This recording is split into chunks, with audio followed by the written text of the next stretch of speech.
So loss is such an important part of human life, right?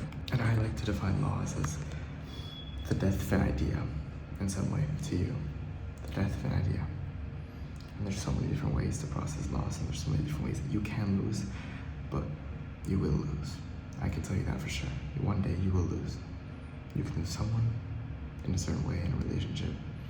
You can lose the hope that you'll ever do something again. You can lose the hope. And anyway, I think if you lose someone, the idea of them is dying, right? The idea of them in that way that they're connected to you is dying. And if you lose in a different way, you're likely losing hope of that thing ever being done. You're losing hope that that thing will get done now. You're losing that that thing has been done, right? It's difficult. Loss is difficult.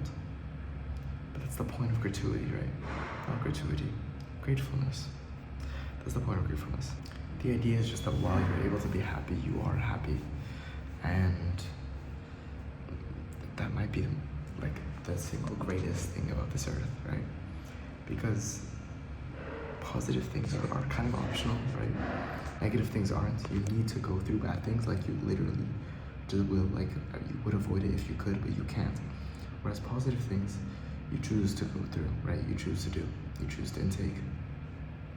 And so, loss, you will have to go through, right? It's not optional. You will get strung along for that ride. I think it's just important to be able to process it correctly in a way that makes you a more productive human being. For me, there are a couple things.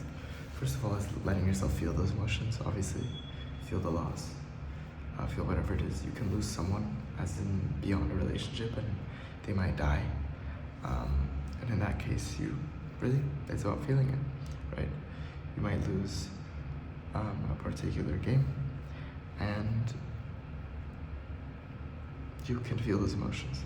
And you might break up with someone, and you should feel those emotions. What comes after that is the most important thing, is being able to realize that you're in the 5 or 6 stages, however many it is, of grief, and to think about what is rational and what isn't, right?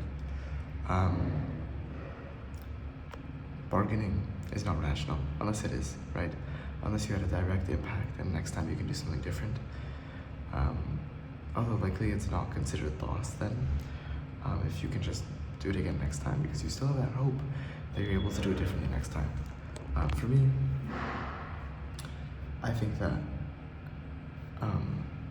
bargaining is usually rational. It's usually things that didn't make sense, or things that are superstitious.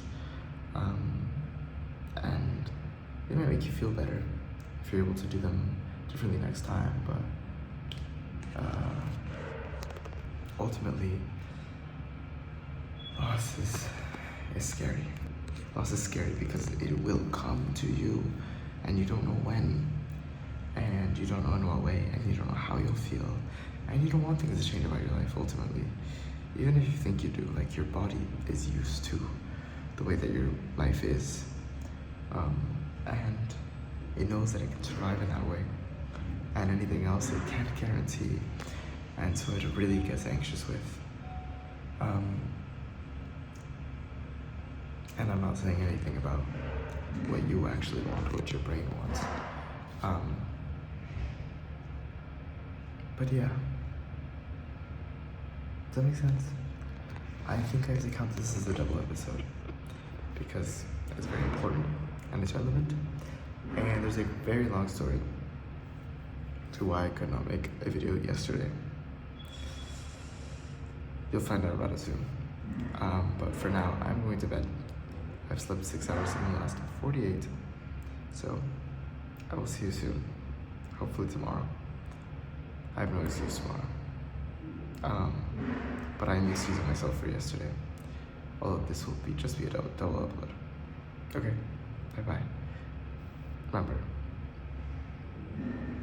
feel the things. Think about what's rational.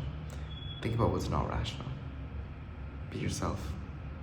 Do the thing that helps your values. Anyway, hope you learned something. Have a great day. Goodbye.